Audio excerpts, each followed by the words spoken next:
We're back for We're back. Some Guy and John. Welcome back to Some Guy and John for episode, what number, Guy? Number 30. All right.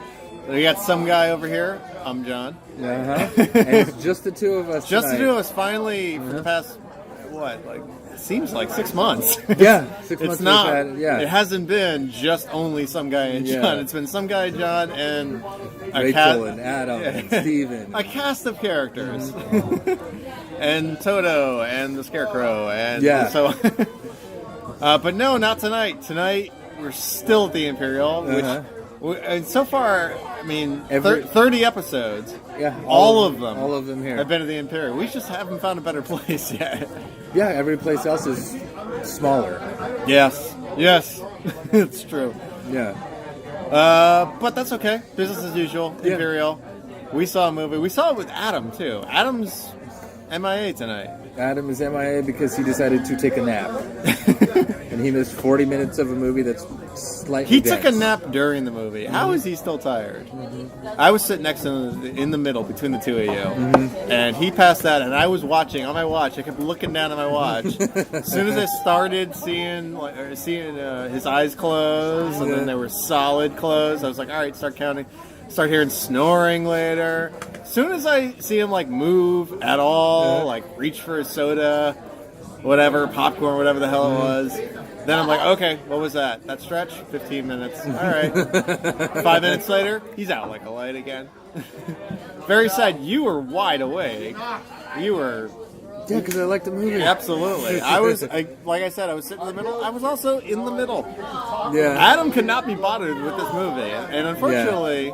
That's the lead off to the title, which is Ghost in the Shell. Ghost in the Shell. I will have to Starring say, ScarJo, so immediately, okay, I'm going to go see it. I will have to say it is the best anime adaptation to live action that's ever been made so far.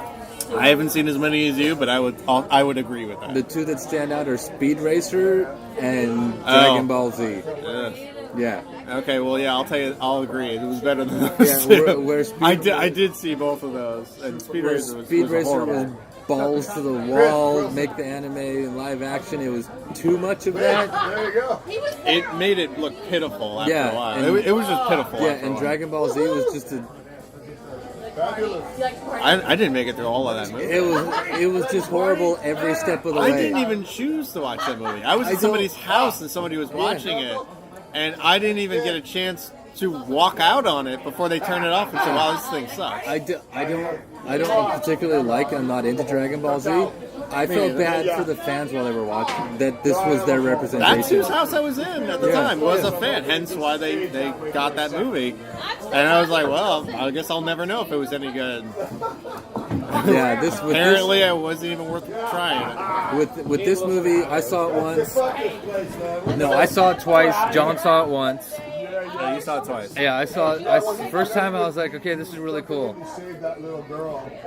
Pretty much everything that happened you've already seen before, except for how they twisted it. Meaning you've already seen before in the trailer. No, you've already seen before. If you're talking about you got to be a diehard Ghost in the Shell fan. No, you don't have to be a diehard Ghost in the Shell fan. But you have to have read the books. Yeah, if you are, you'll be like, okay. If you haven't read the books, this is all be new. This is all new. If you've read them, you're like, that's from that episode. That's from the movie.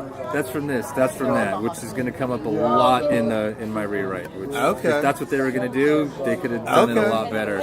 Okay. So I don't love the movie. Why don't you take us through the synopsis before I read it off of IMDb? The simple synopsis You're is... a fan. You're a true fan. Give us the synopsis. The synopsis. Yeah, I know. Not what happens at the end. The synopsis. We're dealing with a woman who's a robot who works in cybercrime. So it's in the future. Set in the near, which is one of the things I like about Ghost in the Shell, possible, slightly probable future. With body augmentations, robotic eyes. 2040, something, 2050. 2040, 2050, maybe 2070. Okay, something like that. Yeah. So not terribly far off, but a ways. But not and not terribly inconceivable. So what's the basic thing? Her brain is human. Her brain is human. She's a complete cyborg. She's everything else is not. Everything else is not, and she looks like Scarlett Johansson. And she's discovering herself. Yeah, we'll talk about the I can't wait to talk about the whitewashing. The whitewashing controversy. It was like Gods of Egypt in there. It was like Gods of Egypt. I'm slightly on both sides with the financial side winning with the whitewashing. Okay. But essentially, it's in the near future. She's put in her brain is put into a robot, hot chick body. Yeah. Yeah, and she's part of cybercrime or whatever. And she's the head of the cybercrime. Something like that. Secret Service, Ministry of Defense. Whatever they have in Japan. Japan loves ministry. This is very clearly Japan. This is not an American movie. Yeah, it's not an American story. No. This is all Japanese. Not, So everything's set in Japan. Yeah, that's why when I say their whitewash, music, it is so hysterical. Yeah. And when I say it's like Gods of Egypt in there, let me tell you, it's like Gods of Egypt in Tokyo this time. Yeah. Because it is whitewash. Yeah. The last time there was this many white people in Tokyo, we had just finished a specific war. That's the closest I can think of. That's the only analogy. It's not the most sensitive, but it's the closest analogy I can think of. I mean, seriously. See, I don't want to. Everybody knew ScarJo's in the movie. I don't want to start chiming in with in the anime, but the guy was already there. yeah, Well, but yeah, it's. I mean, there's. They weren't. I don't think the anime. Now you saw that. I know the basic premise and the basic plot. But I didn't go deep into the books or anything. No, the anime or anything. I haven't read, but I've seen all the anime. Okay. Yeah, and it's how many Caucasian people are there ever in anime? The curious thing is that the lead isn't specifically Japanese. But there's two in the people. Anime world, everybody's Japanese. Well, in the anime world, everybody's not really much of anything. They all look kind of Japanese to me. No, not really. And oddly enough, the reason that anime characters have big eyes is because of fucking Walt Disney. It's exactly because of Walt Disney. To me, yeah. just anytime I hear the word anime or even see anything that is an anime, I'm like, oh, well, that person's Japanese. Yeah. Now, I'll say that they could have the bluest eyes and the blondest hair, and I'll be like, that's a weird-looking Japanese guy. I wonder why they did that. No, look what they did to that horrible Japanese person. That person is so sad now. In the anime, for the whole team, there's, I'd say, 4.5 distinctly Japanese / Asian people that you're like, okay, they are. I like how there's a half. Well, there's a half because there's like the major. Sometimes she looks it, sometimes she doesn't, depending on which. That's our lead character. That's our lead character. Yeah. Okay, so she's solving all these crimes in the cyber world in the near future, and she's brain human, everything else a robot, but all meant to look human. Yeah, and it comes basically. Actually, I have a. I guess we could go for a simple rule. We're not going to say anything that's not in the trailer for the synopsis. Go for it. And she comes across something that, if you've seen the trailers, they didn't save your life; they stole your life. Ooh. And she comes across the person that's telling her that, and she investigates that further, and that's our backdrop for the story. Where did she come from? Yeah, where did she come from? Who is she actually? Because she's been told and she has these memories. She's been told she has these memories. Wow, She's been told and she has these memories, but somebody else is telling her, though, that's not true. They're fake memories. Yeah. They're very Total Recall. Yeah. Okay. Yeah, very. Okay. And that's where... Is that it? I liked it. I'd say go see it because, is like that I the said, that's a synopsis basically. Because anything else would start to give it away. All right, but Anything we're else would be gonna spoilers, go into spoilers. Yeah, very soon. Very soon. Because like just surface wise, excellent cinematography. Yeah, I like the cinematography. Scenes and shots. I like the cinematography. And in a weird way, I also hated the cinematography. Why? Cinematography is one of those things I always look at now. Mm-hmm. Ever since I got a reasonably powerful camera, many, many moons ago, I always have an eye towards the cinematographer and what they're up to, what the DP is doing on every single movie, because they're all very distinct, or they usually are. So what didn't you like? Well, it goes into parts that I just didn't like about the movie. So the story and the cinematography going together that you didn't like? I mean, the cinematography was shot in the same way in which I saw a lot of the same props that I saw, a lot of the sets that I saw. So not just cinematography of how they moved the camera, what lens they were using, but also what it was pointing at, what color this thing was, what age this thing was. Yeah, and for you 80s kids, the locker room from Running Man makes an appearance in the movie. So many things from the 80s made an appearance. Yeah, the locker room from Running Man. I was like, here's another thing. Yeah. In the future, if it's like 2040 or something like that, yeah. The retro thing to do, because we have like muscle cars from like the 60s or like retro cars, right? Yeah. Well, the retro car of the 2040s are all 80s Nissan Datsun shitboxes. Yeah, they're all loose DeLoreans. With they're like all, crap, yeah. They're all square they're and like boxy. Datsun, Yeah. they're like 80s Datsun 240s, Yeah. but like with shit glued to them. Like, actually, no, they didn't have shit glued to them. There little was, things, there little was things holographic advertisements everywhere and arrows on roads. Right. No, you're right. And then on that road, you'd see like a 1988 Firebird painted flat black, driving past. And it was looked like a brand new car in this world, but clearly it wasn't. Yeah, there was a lot of Blade Runner and RoboCop in this. There was a lot of Blade Runner, RoboCop, Total Recall. Yeah. Not the Colin Farrell bullshit, the real one. Yeah, the real one. But the only one. If you want to get a glimpse of what a lot of the cars look like, watch the second Back to the Future movie. Yeah. Because those are all cars from the 80s that they made look like they were in the future. Yeah, it reminded me they had of, no choice but to take an 80s Mustang and make it look like it was a 20 or 15 Mustang. What was that movie with... So all they did was they glued a bunch of shit to it and changed the color. And then put holograms all over the roads. Just Volvos. They were all knockoffs of Volvos. The square and boxy. A lot of the them. boxy and like... Not all of them, but a lot of them. Yeah. But they're all 80s box cars. Yeah. Same thing in this movie. I think it was a choice by the DP. I don't know if it was a choice by the director. Well, no, because maybe I don't know. I mean, when did Ghost in the Shell come out? Did it come out in the 80s? It came out in 95. 95. The comic book came out in the late 80s, 89, 90. Okay, then the first movie anime came out in 95. Okay, so they were paying homage to the comics. Yeah. Because I was telling myself, I'm like, well, if they're hearkening back to the comics, we would have seen a lot of like 80s cars and 80s architecture. Yeah. But that was like meant to look like the future. Yeah. When someone wrote this in 1980 something. Yeah. That's what the whole movie kind of looked like. Yeah. It looked like the future.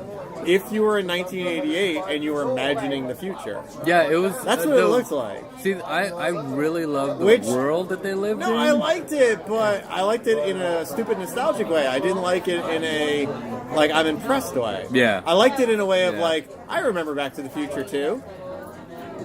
This is kind of what it feels like. It's just, it's not Hill Valley. It's Tokyo. Yeah, and it was... Yeah, I got that vibe, and as a result, I liked it nostalgically. You disconnected. But I was so disconnected from it because I was like, it looks like everything was stolen from other movies. Yeah. And I know what they're trying to do. They're trying to go back to the comics because I was, like I said, I was assuming they wrote the comics in the 80s, and thank you for confirming that. Yeah, 89 is when the comics came out. So that makes sense to me, but when I see it on screen, I'm not thinking necessarily about that. I'm having to convince myself of that. I'm thinking about Blade Runner, Total Recall, and Back to the Future 2, to name a few. But there are many movies that are set in the future, but they came out in the 1980s. And that's what this movie all looked like. And that's when I said the cinematography was all like that. It was the same kind of cinematography, the same kind of lenses, the same... And you could definitely tell the guy who directed this thing and the DP who helped him with it come from an era where they went back to the well in the 80s movies and said, what can we steal? For me, I'm going to say it was quite a beautiful realization of that kind of world. Yeah, like I said, I loved it and I hated it. It was more Blade Runner than Blade Runner. It was more Back to the Future than Back to the Future. The whole movie's kind of like Blade Runner.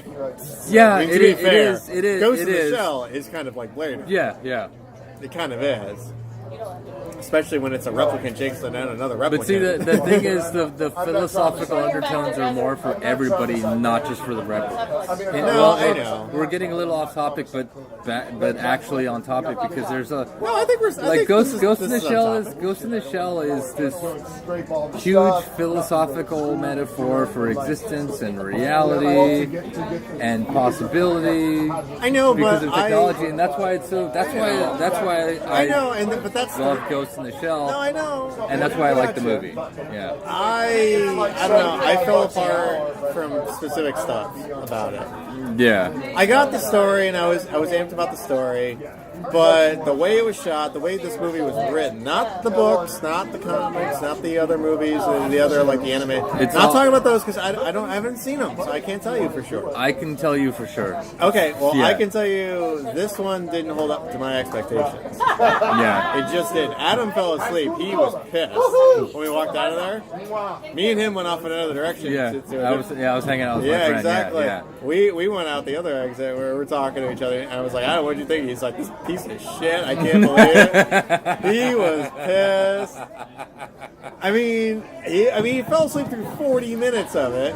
Yeah. And when he woke up, he's like, I was like, "Did you feel like you missed anything? You want to go back and see it again?" He's like, "No. Yeah. I'm not seeing this thing again. This is awful." I'm like, "All right," and I think I figured it out.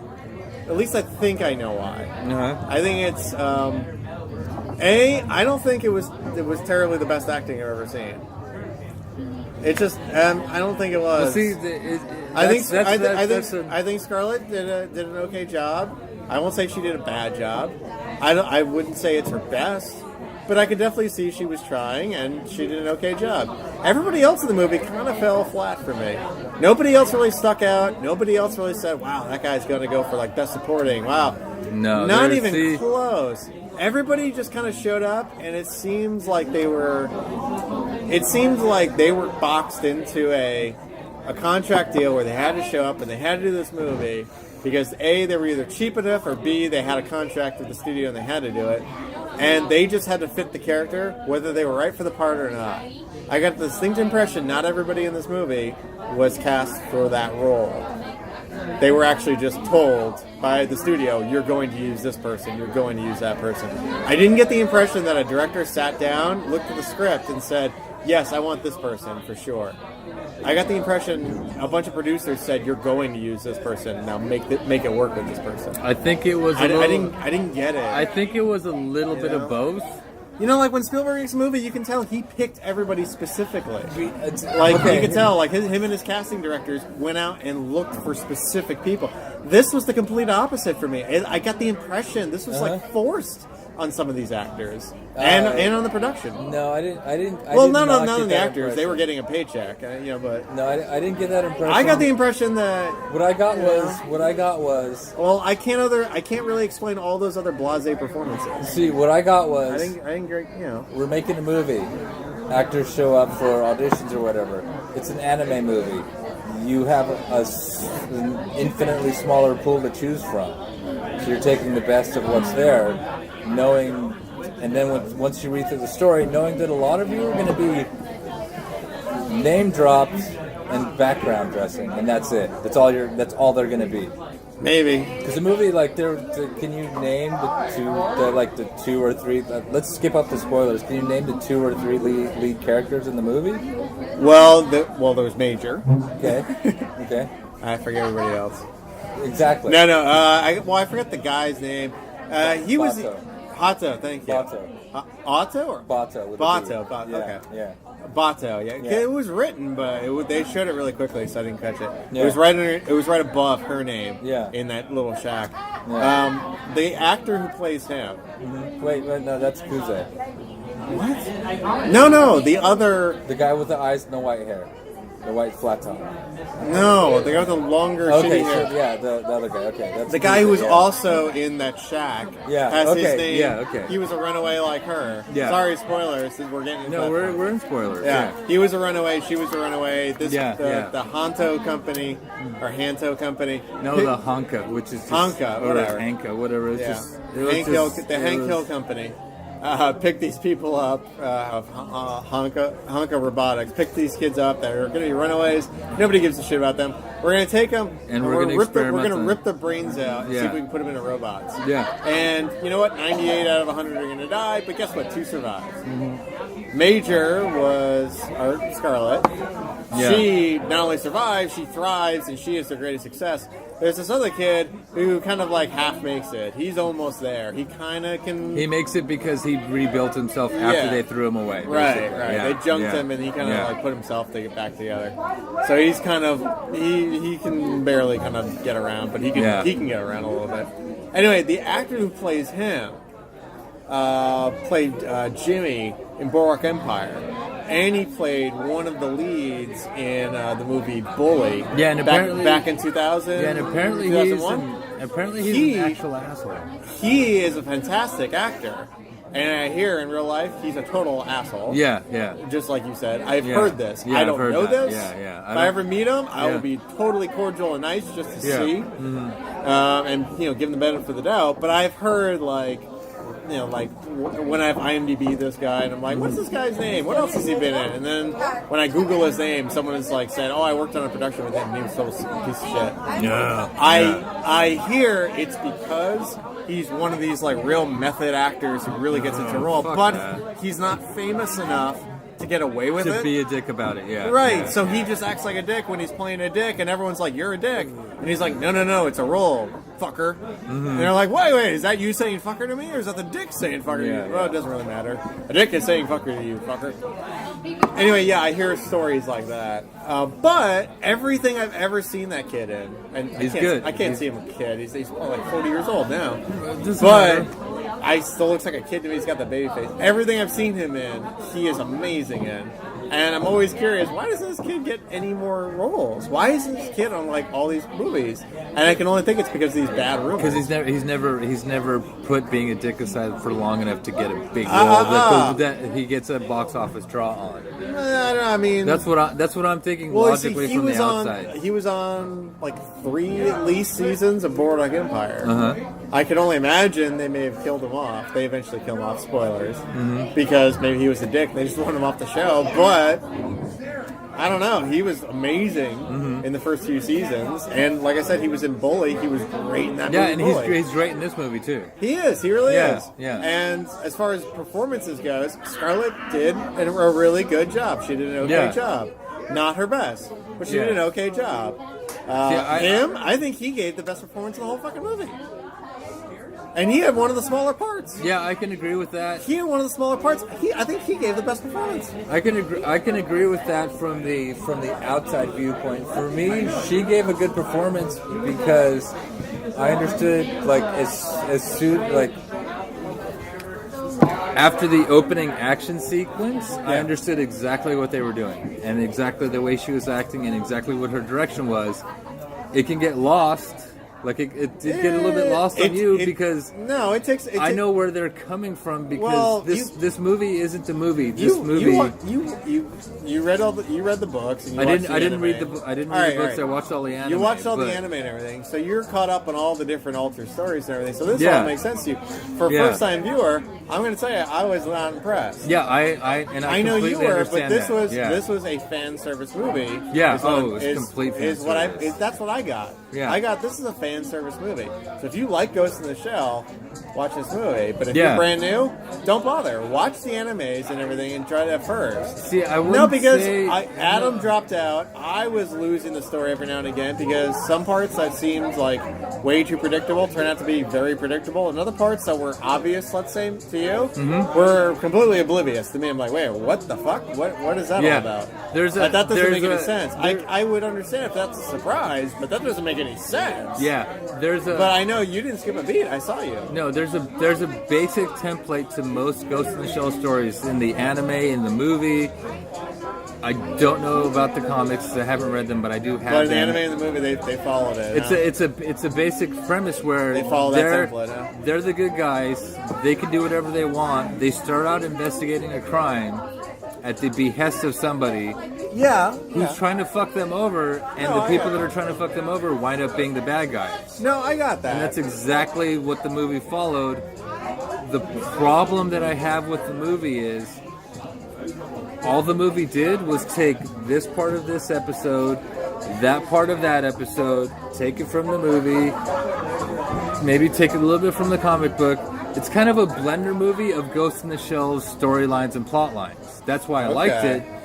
But that's why I didn't like it. But because I don't know these plot lines. So when you put them together, they don't mix for me. They mix for you, but no, they doesn't work for me. I have a bias, and it's a bias towards I know what Ghost in the Shell is. Well, of course you do. I see exactly what you're doing.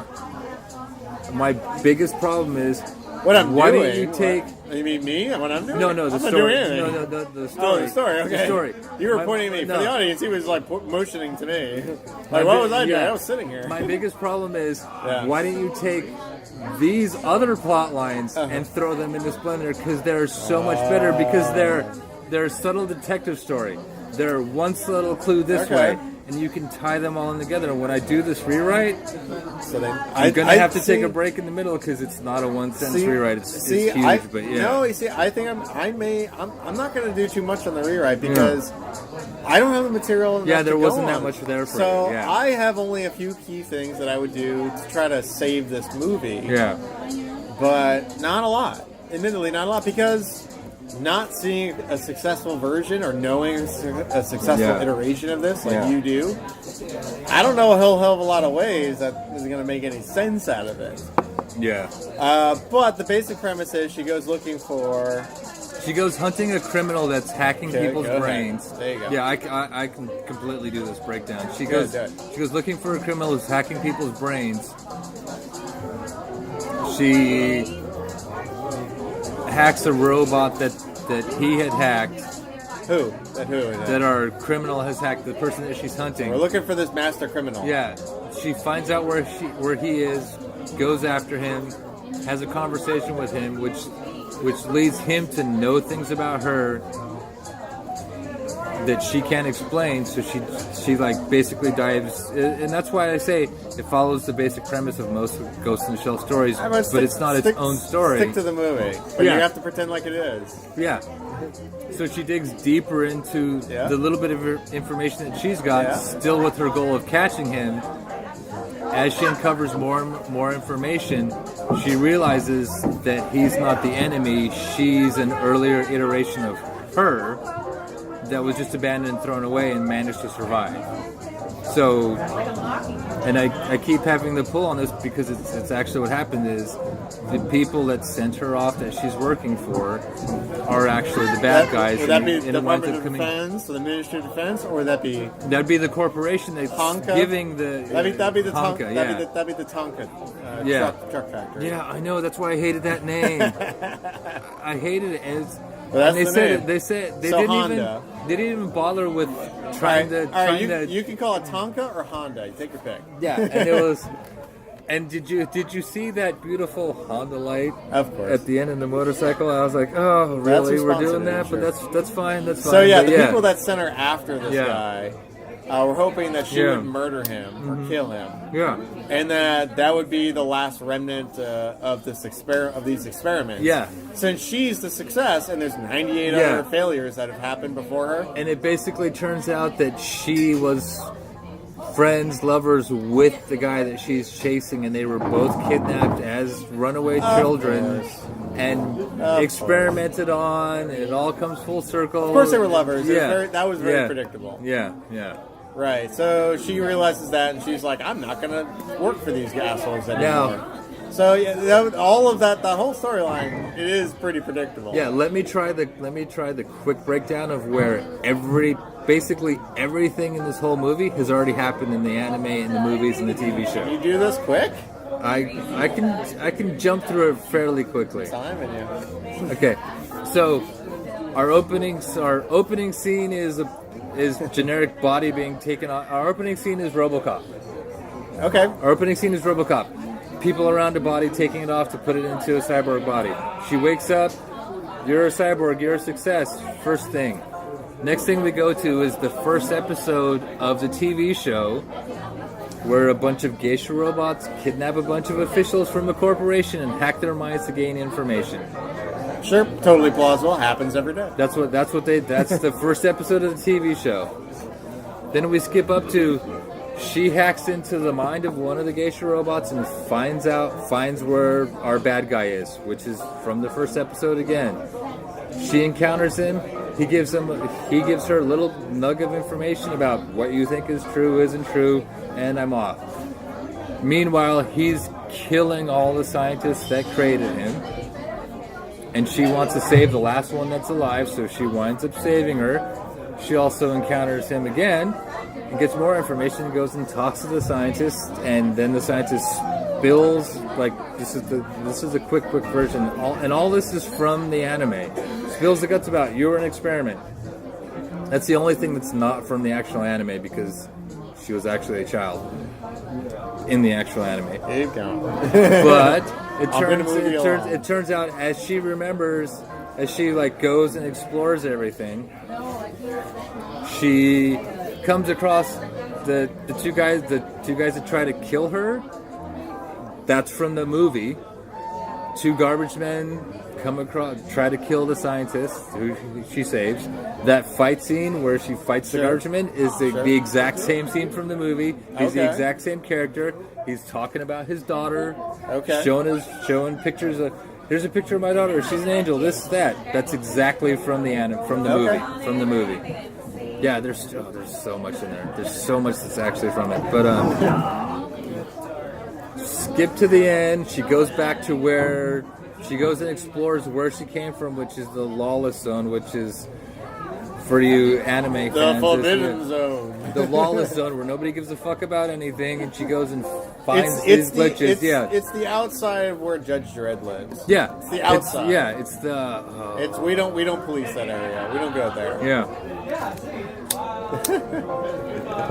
Yeah. And this is the hard part: saying what's in the movie and saying where it came from in the anime. Yeah, I saw the red dress too. She goes back and she encounters our original protagonist, which is not actually the bad guy. He winds up being somebody that she knew from her youth, which is directly out of the anime in the second season. Is that the little boy, when she was in the hospital and had her first prosthetic body, of course, was her friend, who's the antagonist of the second season, who has the same name Kuze in this movie, who's the same guy in this fucking movie, but they like condensed everything down. Yep. We have a battle with a spider tank. Yep. They changed it a little for go female power, because in the movie, because that's the scene out of the movie where the spider tank's protecting the bad guy. In the movie, the spider tank's protecting the bad guy. She does everything that she did in this, where she tries to rip it apart.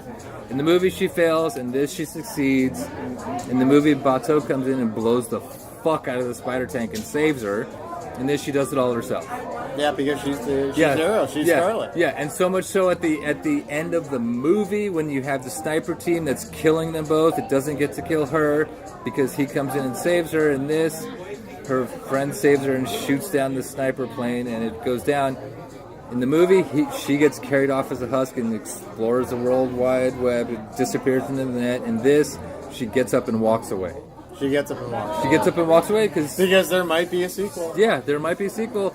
Well, they're hoping for one. I don't know if they're going to do it. And the closing shot. I mean, they probably will, though, because there's a fan base. Well, and the closing shot is one of the first shots from the anime where and back again to the anime where she assassinates somebody, jumps out the window, activates, and I'm really pissed off that they didn't, not once in this movie did they say thermoptic camouflage. Well, I mean, she goes invisible. They don't say what it is. Yeah, well, that's what it is. She means she can go invisible. Okay. Can you agree that thermoptic camouflage sounds cool?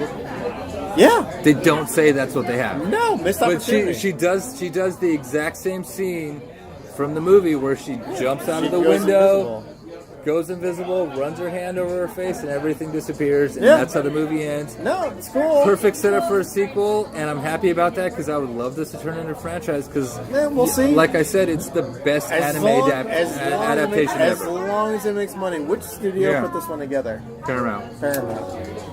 So Paramount's trying here. Paramount's the parent company, but Paramount's the parent company, but I mean, there was like 17 Chinese names ahead of time. That's to make it cheaper for Paramount to make it. This was very heavily influenced. So Which is to say that I don't know that Paramount had absolute confidence in making this movie.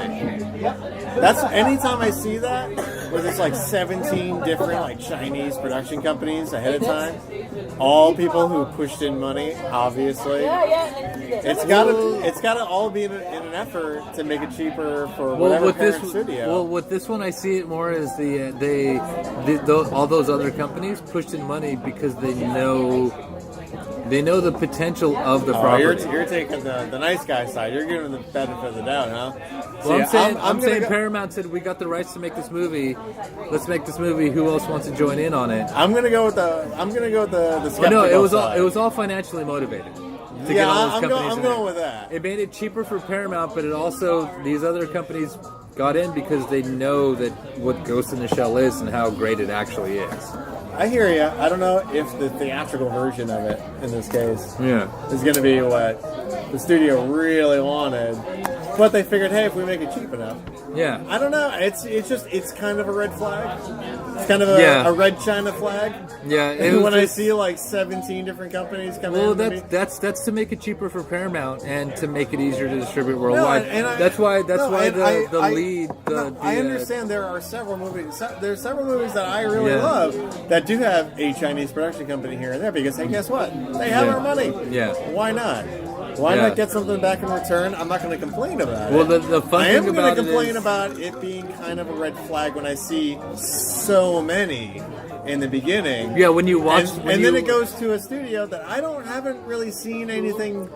amazing from in a while. Like Paramount has Star Trek. Yeah, when you watch the movie, you're gonna go Indiana Jones. Yeah, when you watch, they have franchises. Fuck, how many people got their fucking hands in this bag? That's my point. Yeah, I'm like, okay, seems like a lot. It's another production company. Now what are they going to want to put in? What are they going to want to change? What are they going to want to do? Yeah. Are they going to? Or who's going to want Final Cut?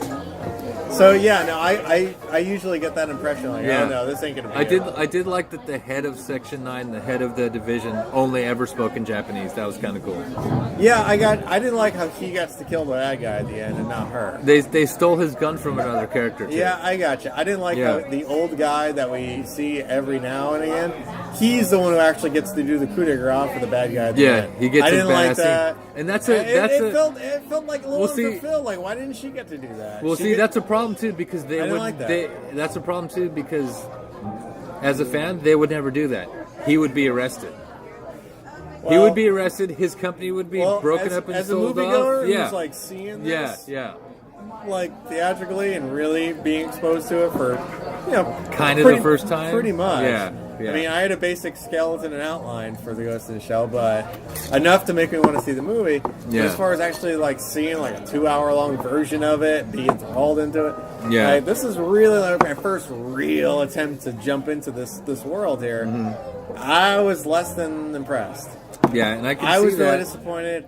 I see what you're saying, that they threw a bunch of different storylines from, from fan favorite movies. Yeah, they took. And you know what? That usually turns into shit. Yeah, and that usually turns into shit. It didn't turn into shit. It was just kind of for you. I mean, I wouldn't call it shit. Exactly. It wasn't. I didn't like it nearly as much as you did. No. I thought it was.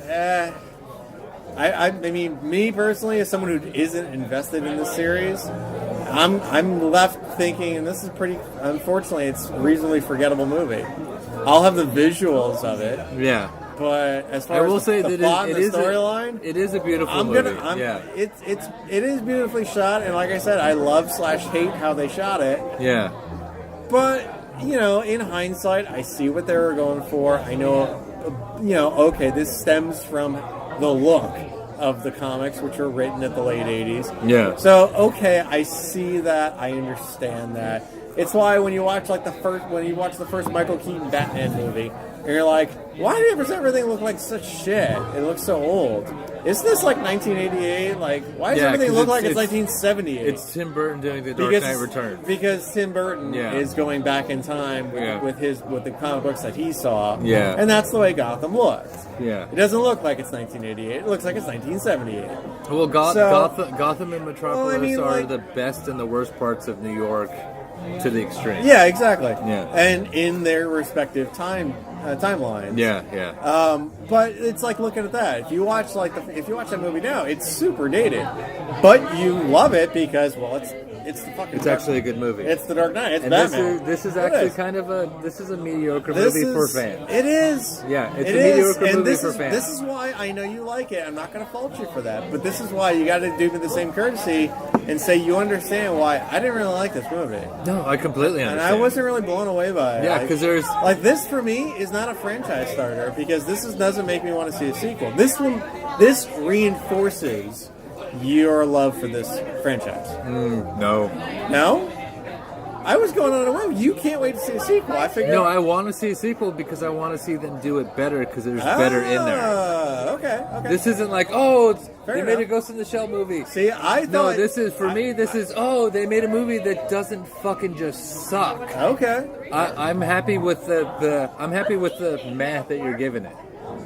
I'm happy with I guess we could say rental that you're giving it. That's good because if you would watch the other like anime adaptation, Speed Racer, Dragon Ball Z, that's it. It's the third one and it's the best one so far. Out of those, yes. And it has a chance. Yes. It has a chance to become a sequel.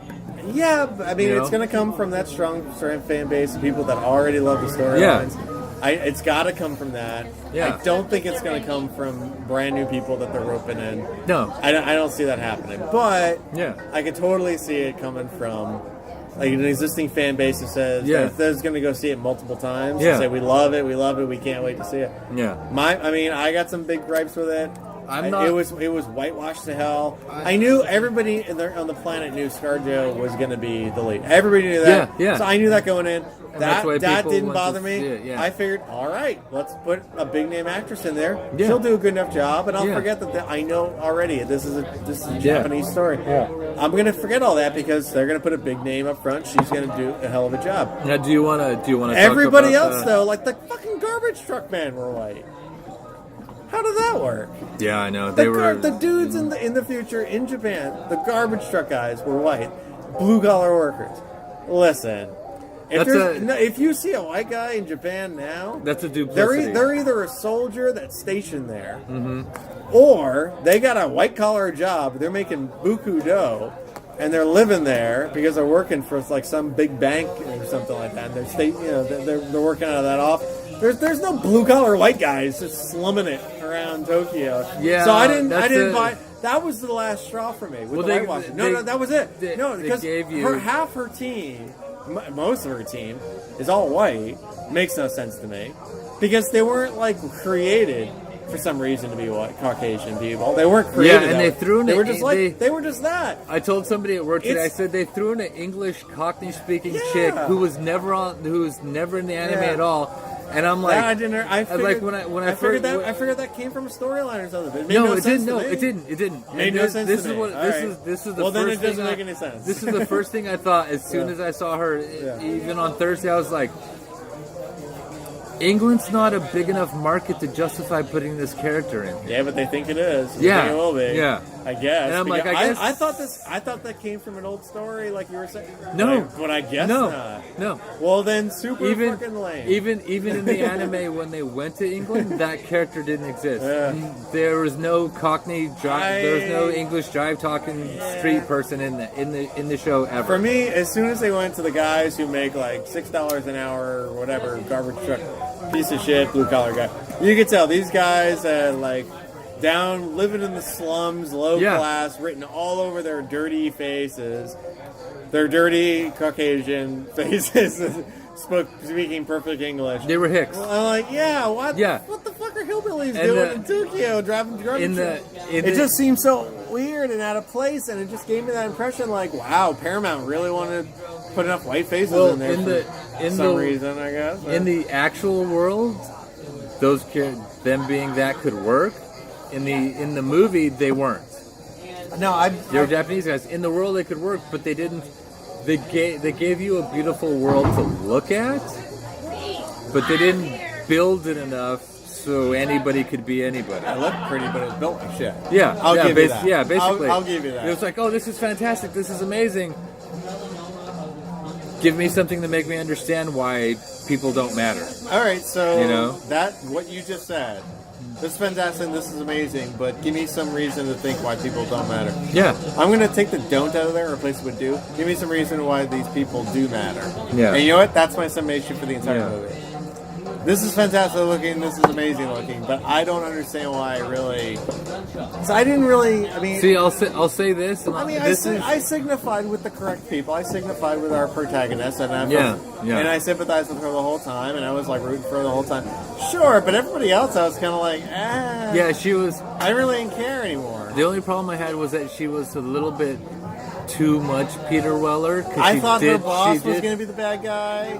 No. Turns out it wasn't. No, her boss is. Then it turns out cool as the fuck, other yeah. boss that she has is the bad guy. Yeah. And it's like, what the fuck? How many bosses does this chick have? Yeah, And then yeah. like I get the impression that her boss was the bad guy the whole time. No, I get that twist. Sure, it's an old twist, but it works every time. Sure. Yeah. Turns out that wasn't good enough. Her boss is the bad guy. No, well, he's not really. It's her other boss that's the bad guy. Her other Her creator, boss is the boss of the company that and created her. see, Yeah. that's where I was like, you know what? Just pick one and deal with it. But they can't do that because they got to be Yeah. beholden to these stories. I get Well, that. see, I'll say this. But as a movie, for me, it didn't make it for me. I'll say It this. just didn't do it for me. When I go through my rewrite, there's a little bit of homework, but it's only 20 minutes. Watch the first episode of the anime. And I'll tell you, in that first episode of the anime, and that's where a lot of my rewrite's going to be based off of, you have the framework for a fantastic philosophical detective cyberpunk sci-fi movie. Okay. Just in that first episode, just in that first 20 minutes. Okay. Because it has the geishas doing that. It has them doing the raid on it, and it doesn't have her going off on her own. She's part of the team, which makes it just that much better. And, Okay. I'll go out on a limb where we can both agree that pretty much every Twilight Zone episode could be made into a movie. Yeah, but you know what? I don't think they should. No, I don't think they should, but they could be. Most because of the philosophical Hey, and if you want to put William sociological Shatner on a underpinnings. plane and a gremlin on the wing, Yeah. you might as well have made that a movie. Yeah. And It was halfway to movie. I'll go out It's on a almost limb. there. I'll go out on a limb. Most of the Ghost in the Shell episodes Yeah. could be made into movies Okay, well, because they have a lot of Okay. they also have a lot of that psychological underpinning, reality underpinning. Okay. They have that added layer of Okay. of reality manipulation and Okay, everything. well and then I'm gonna make you start watching Black Mirror, okay. which is better than Twilight Zone as far as I'm concerned. And I like me some Twilight Zone an awful lot. I watched all the old episodes That's a long time that's ago. But Black Mirror for me, Better? It's kicking ass. Is it dated though? It's brand new. No, is it dated inside of it being better? Oh, you mean like, are we gonna give? Oh, I know what you mean. Like 50 years from now, you're gonna be like Black Mirror, Twilight Zone. That's what I'm saying. Okay. That's what you're saying. Yeah. Okay. Because Twilight Zone's coming up on like 70 years old. Yeah, I know. Okay, to be fair, there are some very specific episodes of Twilight Zone Uh huh. that I would put above Black Mirror, Okay. but not many. Which ones? Not many. Oh, well, One or my two. favorites. One or two without a list. My favorites, and the big ones. It's gonna be when Shatner's on the plane and there's a gremlin on the wing. I love that one, no matter how many times I see it, because I always love that one. That and when the dude there's the nuclear bomb. He gets into the bomb shelter or the library. He brings all the people that the library. the glasses. He breaks his glasses. Okay. That one. Uh-huh. I dare say I think that might be my favorite one, and Shatner with the gremlin on the wing is maybe my second favorite. See, Shatner with the dime store prediction thing is one of my favorites. Okay. And Okay. and the guy who brings all the people, we have completely different favorites. No, well that's Yeah. that's fair. Yeah. I'm No, not going to no, criticize it's you fine. for It's- yours. yeah. I like those. My And, favorite. I think I still like the one the best for me is when the glasses break and he's locked in the library for the rest of his life. Yeah. He's an avid reader. Yeah, and he's happy. And Yeah. exactly. And the glasses Thank you. break. That one For me, that one, I don't know what it is about that one. I just Excuse me, is this one dead? No, that's not even ours. That Thank you. one's dead. That one may leave. Yeah. See, like my favorites, and my favorite still is the very first one I saw. Okay. Little Girl Lost, where she crawls through a momentary tear in the dimensions, which actually says a lot about me. Tear in the boundaries between different dimensions, and the whole family has to go through everything to get her out and all that. I will tell you my least favorite. Okay. Is when the woman goes in for the plastic surgery, and they remove the bandages, and she looks beautiful. And then all the that's surgeons, one of my favorite ones. That's my least favorite one because I've seen it a million times. Everybody loves it, and as a result, I can't stand it. Oh, that's I just one of can't my. stand it. See, that's one of my favorites, but it's not But like that's just me. It's not anywhere that I want to watch because it's so simple and so true. Oddly enough, I do like this. I do like any episode where Steve McQueen shows up. I like Charles. See, that's the thing. When the guest stars come in there, I'm on board. So Shatner shows up, I'm on board. Steve McQueen shows up, I'm on board. Well, there's the two men on the train. What? With Steve McQueen with the lighter. Okay, fucking Tarantino put it in one of his movies. So where they talk about it incessantly because it's such a good episode, and it really is a good episode. It's not as good as he makes it out to be. This is what I'm saying. But I love it because he makes it out to be the best episode. And I'm going to bring us back on target. This is what I'm saying about. I'm going out on a limb, but I don't think so because I've seen. Yeah. I'm going to say 95% of watchable Ghost in the Shell. Pretty much every episode can be expanded into a movie because they're like right on the edge of forceful philosophical consideration of reality and manipulation and who's right, who's wrong. Okay. You can do something. Okay. You can do something towards a goal, but should you do that once you realize who you're working for? I'm going to start making you watch Black Mirror. And I'm going to give you 1080p copies of both seasons of Ghost in the Shell. Okay, send them along. Yeah, they're full seasons. It's okay. I'm gonna make you download Black Mirror yourself. I ain't doing any work. Yeah, well, I have Ghost in the Shell I can give it to, but and then you get to see the Prime Minister of England fuck a pig. Yeah. Or not. We'll see what happens. Yeah. Oh yeah, that ain't in Twilight Zone. Yeah. Yeah. But for Ghost in the Shell, I did what I shouldn't have done. I set the bar high. No. It totally fell short of that. So even when I brought it back down to earth and looked at it objectively, I wasn't a pre-fanboy for this. Yeah. So it fell flat for me. Adam, I wish he was here, but he's still sleeping. It bored him to tears to the point where he fell asleep through 40 minutes of it. Yeah. And that counted. And you know what? I had time to keep checking my watch because I got bored at some parts. Because you weren't that into it. And I wasn't engrossed into it. I mean, there were certain parts that were great, but that was it. See, I'll tell you exactly how I watched it. Really, it's the visuals. The visuals look great, but... Yeah, this is exactly how I watched it. I've seen better visuals. Yeah. So I can't say they were the best. Yeah, but this is exactly how I watched it. The first time when I saw it by myself, I just sat there and I was like, bring it, show me what you got. We got the anime, because I'm a little more tied, so I have followed a little bit more news. The creator of the anime was like, I like what they're doing. I'm like, okay, he likes what they're doing, let's see what they're doing. I watched it and I was like, okay. When I left the theater, I was like, best animated adaptation I've seen because there have only been 2 others and they were bullshit. When I watched it with you guys last night, I'm like, I'm watching this for the second time. Now I've got my critique eyes on. You're gonna look at it. Where I'm like, you're gonna look at it objectively. I'm sitting there. I'm like, okay, let's. You're look not at gonna this. be shocked by it. Let's look at this. Yeah. I already know what's gonna happen. It was last night. Yep. Okay, cool. And I was like, okay, I still kind of like it.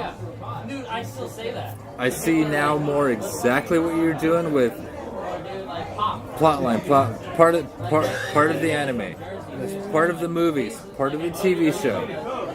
Just throw them kind of all in a blender, and the whole time last night I was kind of like, there's so, like I said, the first episode of the anime series is better than this entire movie. I hear you. It wasn't a great representation. I gotcha. Yeah. But for me, it didn't hook me and say, "Oh, I got to go see these other things." Well, it was a good representation of the story. It was just okay. It didn't blow me away. Yeah. It made me want to go and just rewatch Blade Runner. Yeah. Or what's in the theater right now, I think, still. See if I can catch one of the final showings of Kong before it leaves theaters. Because I'd rather watch that again. Because that was a lot more fun. I could do Kong again. See, I don't think I could do this again. I could do this again, but there's not much more after a second viewing. Honestly, I can say there's not much more to see for a third time. And we're not going to get... Like, I could say maybe 3D would be add a new twist, but not much because there's so much forced 3D, but yeah. Call me to get a sequel.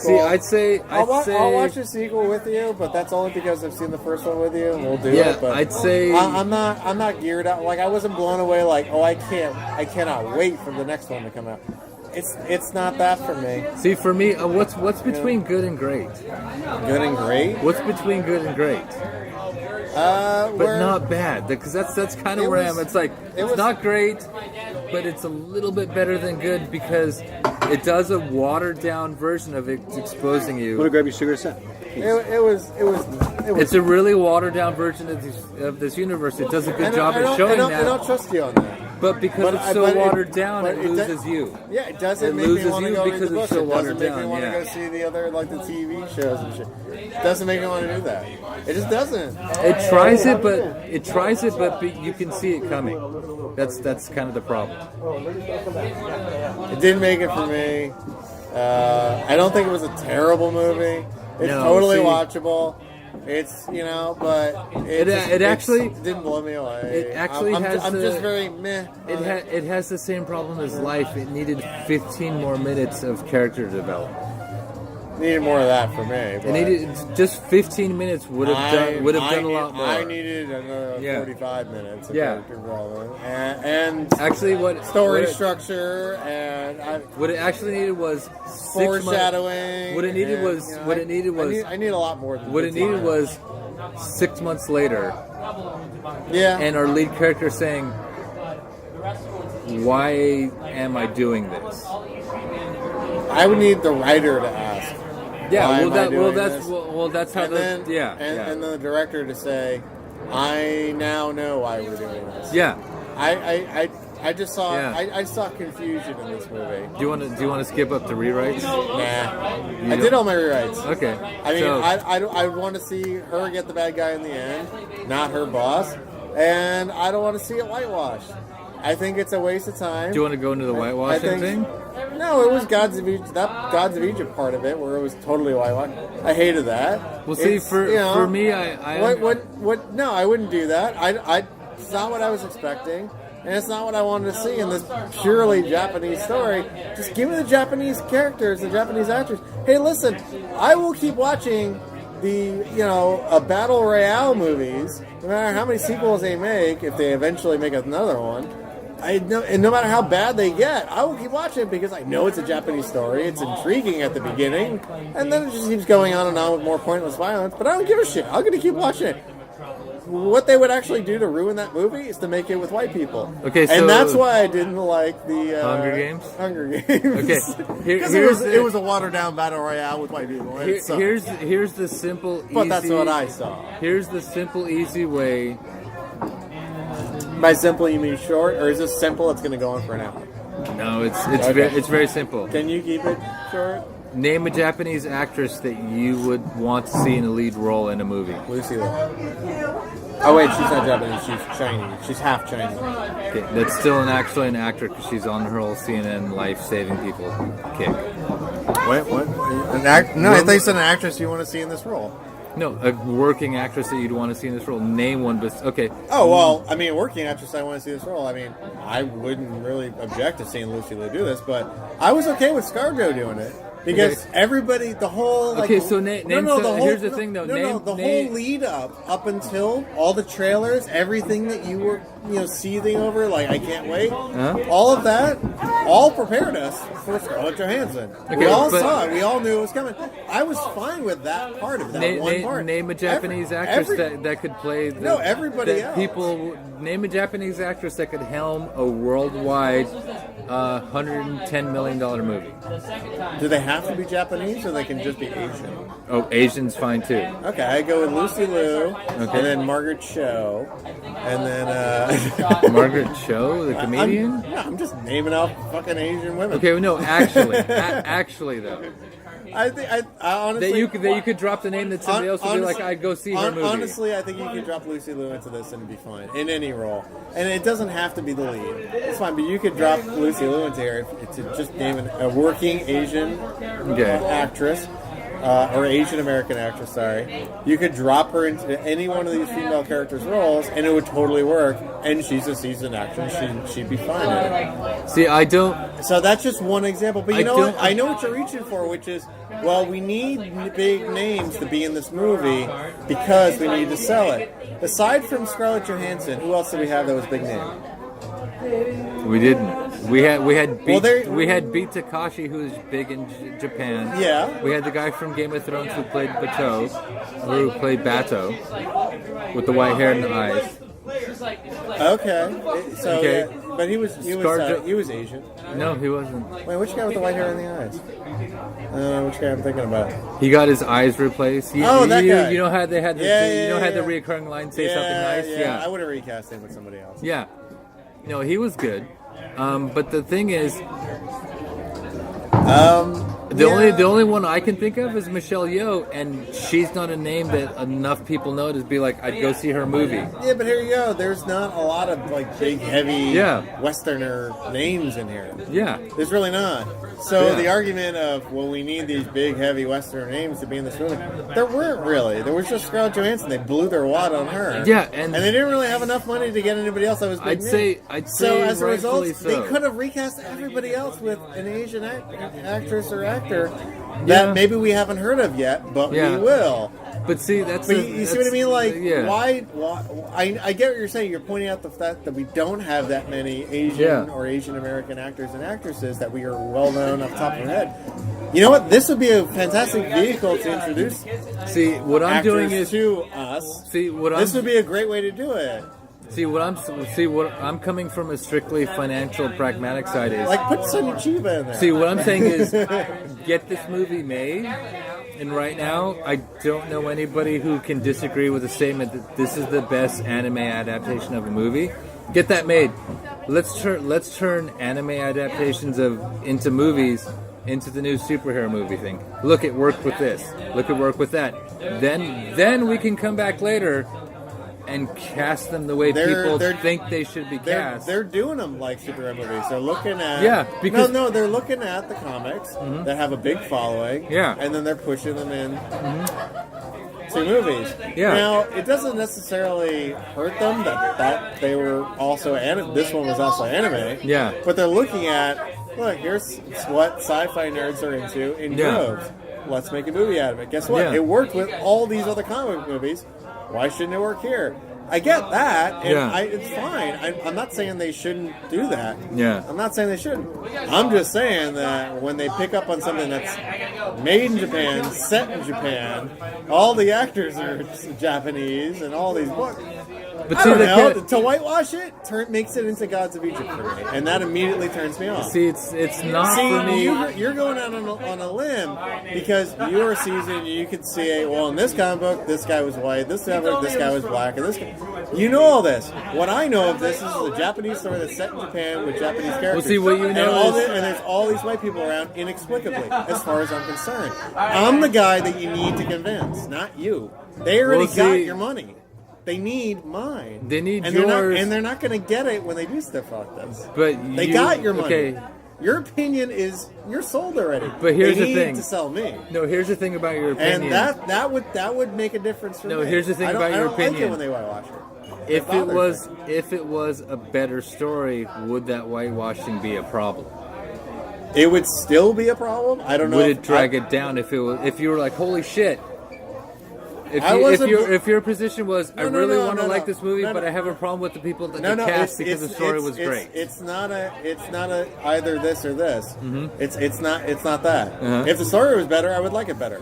If it wasn't as whitewashed, I would like it better. If it wasn't as whitewashed and the story was better, I would like it a lot better. Okay. But the problem was it wasn't any of the story was just kind of meh. If the story was better and it was whitewashed, I would like it better than this. Okay. Because the story was better. If it wasn't whitewashed, you would like it better.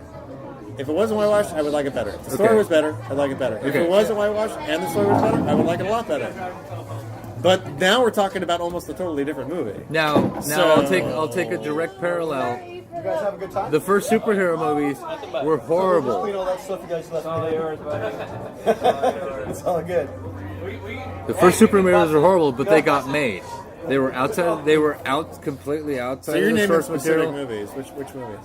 The Doctor Strange movie, the first two Captain America movies. Uh-huh. Okay, those things, they were just horrible. They got made. They're When did the first two Captain America movies get made? one was in the 70s, one was in 1990. Okay, because Superman came out before that. Superman came out, yeah. Well, it did. Yeah, With and there was Christopher Reeve, only Superman. But no, Superman didn't come out before the first Captain America movie. Superman didn't come out before the first Doctor Strange movie. The first Doctor. Okay. The first Doctor Strange movie in the mid 70s. Okay. Where it was like what was the first superhero movie? The first superhero movies goes all the way back to the 40s with serials that they showed before the movies. Well, there you go. And it was Batman. Well, there you go. Because it was really easy and it was horrible. Okay. Well, well, speaking of Batman. But see, the thing is, it got made. How about Adam West? That was a TV show. Don't give a shit. He made a movie. He made the Batman movie. And they should actually. I would love to see. So when you're gonna go into this, well, the first superhero was no, it got. Here's the I know, thing, but though. now you're. It got. I know, but you really want an equilibrium between the anime movies and the superhero movies. And I get that. I understand that, and that's where you're trying to make it out. You're like, well, this is like the 40s with superhero movies. Is like today with anime. I get what you're saying. The first ones, the ones right through the gate, are not that great. Okay. I get what you're saying. Yeah. And to hold on. And that's you know the what? thing. If they make them better, I'll say nicer things. And they'll get better so long as. But this one wasn't that great. No, it wasn't. So but as they make them, as they get the opportunity to make them, you build on it, and that's the thing. Yeah, you don't have to push for that. I can almost say in 20 years, if I'm still around, we'll see a Ghost in the Shell movie. You don't have to push for that. And be like, holy shit. You don't have to push for that because unfortunately they've already pigeonholed this movie into a superhero movie. Yeah. I'm sorry. It's not listed as an anime movie. It's listed as a superhero movie. And it was just kind of a mediocre superhero movie. So unfortunately, that is how it will go down in the annals of history, as a mediocre superhero movie, as far as I'm concerned. Yeah. And I think the critics are actually kind of split between us. No, I spent all day Friday watching all the reviews of this movie. Yeah. And what I saw a lot of was two things. Loved it outright just because it got made. Yeah. And then I saw a lot of it should have been this. Yeah. It should have been that. Yeah, that's what I saw. I had a problem with this. That's I had what I a problem saw. with that, and I was like, that's what I saw. I saw them split between the. I fall right in the middle towards. I'm glad this movie got made. It could have been better. My rewrite's going to break down the first episode of the anime, and you'll understand why I say they should have just made that into a movie. Okay. But yeah, we're still going. Oh, where are we on time? Where are we on time? We're on time for me to get another drink because we've been yapping for an hour. We can try part 2 with your rewrite if you're really desperate to do it. No, I want to because you really want to. Oh yeah. Okay, yeah. I figured. Yeah. Okay, well then we will plan on doing part 2 with your rewrite. We're gonna take a break right now and stop. We're gonna take a break and stop, and then maybe come back on the rewrite even maybe next week, possibly. No, that's way too long. No, I want to come back right now after the rewrite. Get your drink. Is your rewrite gonna be short because they're gonna kick us out in like half hour? It's gonna be less than half an hour. I'll say it'll be 10 solid minutes of me 10 talking. solid minutes. All right, we're going to try that So- part 2 of 10 solid minutes. I'm going to time you. Okay. Because I know how excited you are about this, so I want to see if you can keep yourself within the boundaries of 10 minutes. Just as a little fun little game I'm going to play with you. No, I can't because I'm going to be Yeah. simultaneously doing the rewrite and explaining to you behind the... No, actually, no. Skip to explaining behind the scenes. I'm just going to do a straight-up rewrite, pitch style of about 10 solid minutes. Right on, man of action. All right, And we will see you in part 2 then. All right, let me get the stopwatch. So, we're back for part 2. Oh, we're back for part 2. We're without me looking. We're back. We're back. We're gonna try this. We're gonna try to do a rewrite in 10 minutes. I'm Your rewrite. I'm my gonna- rewrite. You kind of like sparsely here and there did your rewrite. Yeah, I don't need it. And I'm gonna say we're gonna add in a 6-month part where she's going through her training to go. Oh, you're gonna throw the clock right in front of me. I don't know. You said 10 minutes. I did. Time's ticking, my friend. I did. I'll probably actually run out of time if I'm actually watching it. Better hurry up. No, I mean there'll be time left over. Look all the time you're burning. You burned 20 seconds. So I'm gonna go with. We're gonna keep a lot of the movie basically the same, but we're gonna add in after our RoboCop scene at the beginning with the body being broken down into. We'll go 6 months in where she's doing her training, and she's asking, "Why are you doing this to me? This isn't who I remember that I used to be." And then kind of going, "No, this. Aren't you angry about what happened to your parents?" Or aren't you angry about what we told you happened to your parents? We're going to establish her kind of questioning everything. And then we're going to have a nice badass action sequence, badass training sequence, not a montage, just her encountering, like going through a training session scenario and, I don't know, having an impossible score. So it's a milestone because she's another milestone establishing that she's unique and she's special on the entire planet. Okay. Then we're going to cut to 6 months later. But we're going to do the exact opening of the first episode of the TV show. Okay.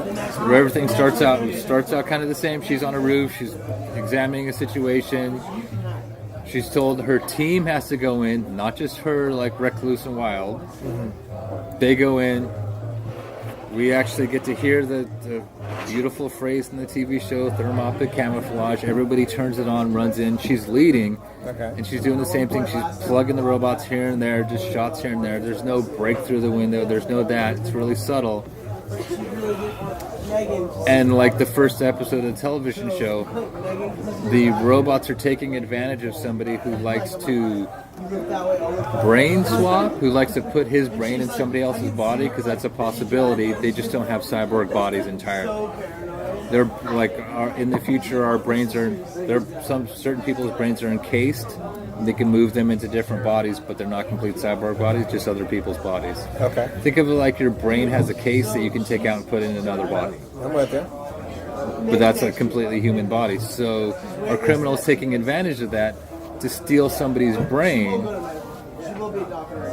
When they investigate deeper, they realize the criminal has succeeded in what he's doing, and he's now impersonating a government official.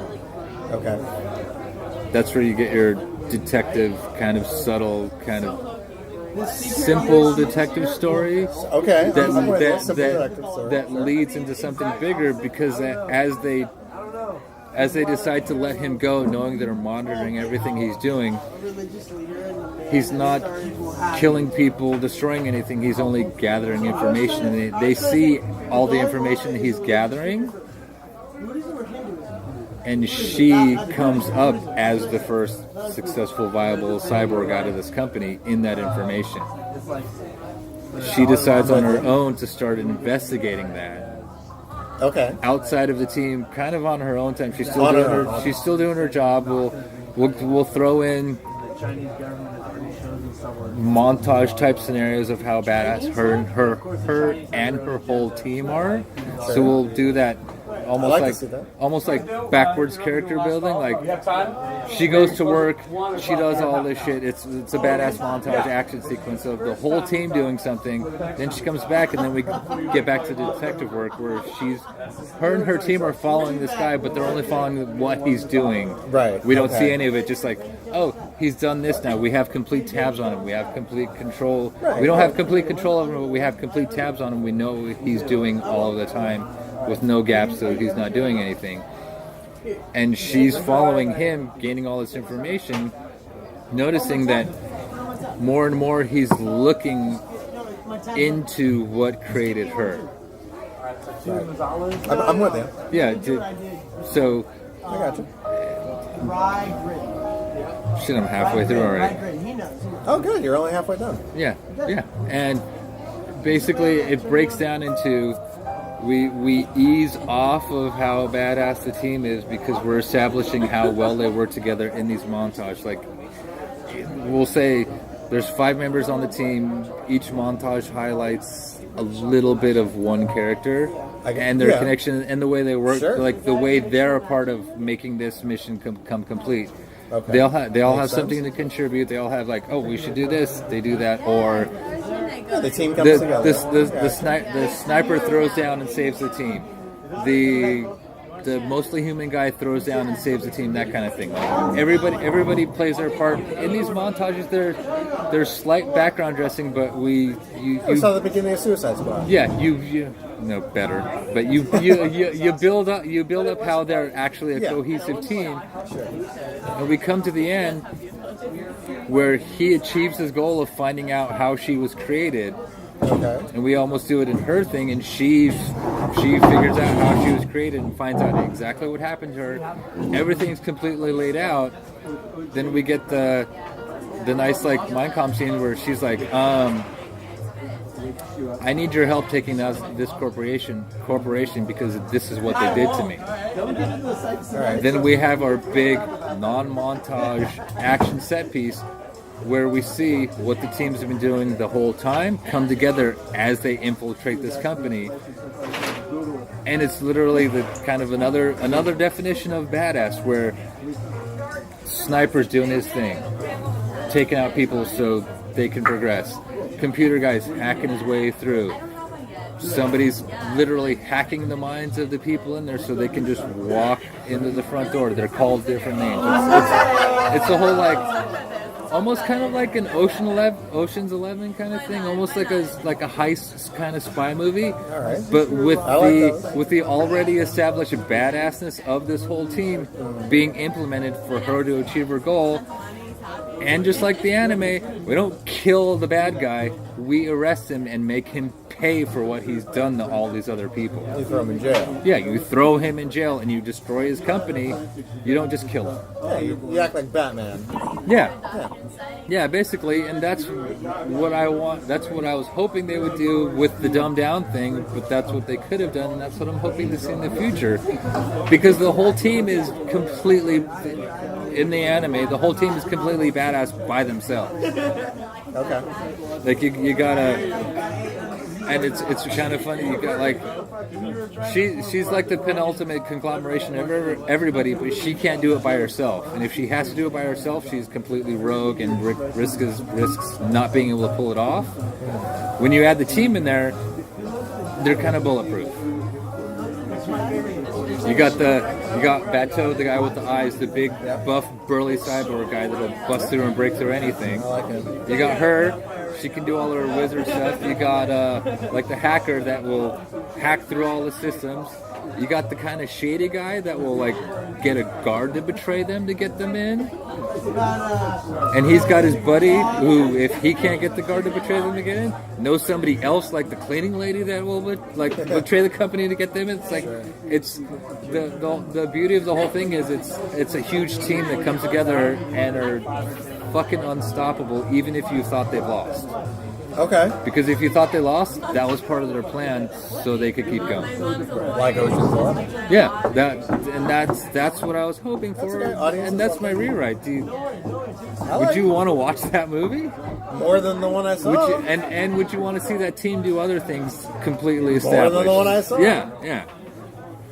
And like I said, I got a minute and a half to spare. You want to use it for anything? No, You're down to a minute now. I'd say for this, despite all the shit that people are talking, and despite all the huge heaping praise that people are putting on this movie, go see to support more movies like this getting made. Because it's not horrible. You can agree with that. It's not horrible. No, it's not horrible. Yeah. That's not. It's like, I'd say... It needs a lot of work. I'd say throw your money down as a donation on a Kickstarter project to turn anime movies into the next phase of comic book movies where people are pulling from all kinds of different sources to create the things that you loved as a child and put them on the big screen and maybe turn them into eternal franchises. Because for me, this is one step closer towards the Robotech movie. Okay. One step closer towards the Star Blazers movie. Because those, or fucking even Thundercats, Silverhawks, all that shit coming back. A decent He-Man movie, all that shit. It's loosely tied together. Fair enough. There we go. There we go. Just under 10 minutes, and that's 10 minutes like now. I told you I could pull it together in a movie You that did. you actually want to see. Yeah, You did. Well, that about wraps it up for our part 2. That was Ghost in the Shell. Sorry, Adam couldn't join us because I was very interested to see what he was going to say, especially since he fell asleep for 40 minutes. Yeah, that would have been. I was very interested. That would have been a whole new, like almost double, triple twist on top of. Oh, I didn't like this. Oh, what about this that actually happened? I'm that you slept through? I'm missing Adam on this episode. Yeah. But that's okay. I'm sure we'll get him back on the next one. Yeah. Oh, definitely. The next one, I don't know what we're doing on the next one. The next one, I almost want to. I think I want to see Train Spotting too because that just came out. No, I'm totally down to that because that's actually outside of our quote unquote wheelhouse because that's not a sci-fi, that's not a science fiction. It doesn't have to be. Slightly philosophical. It doesn't have to be. I don't have a sci-fi problem or with it. fiction. It's definitely a movie I want to see. So. Oh yeah, I want to see. I'm it definitely too. seeing it. Yeah. I'm sure it will disappoint me because I don't know how it's going to be better than the first one. But I think that might be the next one we're going to see. I think we might wind up throwing down Monday, Tuesday, a new episode posted online every day next week. If we do it and podcast it tomorrow, yeah, I'm down to that could work. Down to do it. Yeah. That could work. You might see us every day this next coming week. But this next coming week, I mean, this is episode 30. Yeah. We're short on a few episodes that we're going to be coming up tomorrow? Tomorrow. Yeah, tomorrow. I'm going to be doing them all tomorrow. So the only thing you're going to get a bunch of some guy in John. Not some guy. You're going to get a shit ton of guy in John. And I'd say one of our best episodes. One of our best episodes was the last one, which was Life. But that movie was so horrible. But it gave us a lot to talk about. Worth it. Now this is episode 30, so that was episode 29. So we're saying that in the future, but we're also saying that after we already recorded it, so we're already saying the future. Yeah, it's always in the future. So go back and watch that. Listen to that one. But anyway, I think that about does it. Yeah, we're done. I'm good. Back to cat videos? Yeah, thanks. Back to cat videos. And a cat's in this movie. Yes, it is. And we're done. We're out. done.